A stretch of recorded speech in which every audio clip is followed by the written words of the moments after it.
ভোর রাত্রে যখন সাহরি খাইতে উঠবেন, সাহরি খাওয়ার পর ফজরের আজানের আগে আপনি 10 মিনিট 5 মিনিট একটু আল্লাহর কাছে কেবলামুখী হয়ে হাত তুলে রুমের লাইটটা বন্ধ করে একটু আল্লাহর সাথে কথা বলবেন। মানুষের সাথে বহুত কথা বলছেন, আল্লাহর সাথে একটু কথা বলে দেখেন। আল্লাহর সাথে কথা বলার স্বাদ আছে ভাই, অনেকে জীবনে একবারও এই স্বাদ পান নাই। একটু কথা বলে দেখেন। ভোর রাতে সাহরি খেতে উঠলে 10টা মিনিট একটু হাত তুলে কথা বলেন। কিভাবে কথা বলবেন?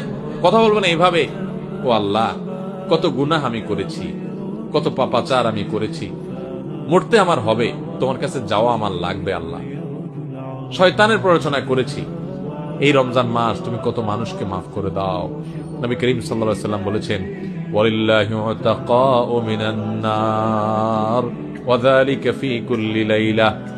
রমজানের প্রত্যেক রাতে আল্লাহ তাআলা অনেক মানুষকে সাধারণ ক্ষমা ঘোষণা করে দেন, যে যাও অমুক অমুক অমুক অমুক, যাও তোমাদেরকে মাফ করে দেওয়া হলো, জাহান্নাম থেকে মুক্ত ঘোষণা করে দেওয়া হলো।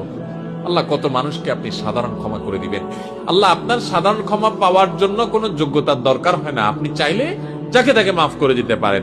দুনিয়ার প্রেসিডেন্ট প্রধানমন্ত্রী চাইলে একটা দেশের যাকে তাকে যা খুশি তা দিয়ে দিতে পারে। তাদের যদি ক্ষমতা, তারা তো মানুষ, আল্লাহ আপনি তো মহান সৃষ্টিকর্তা,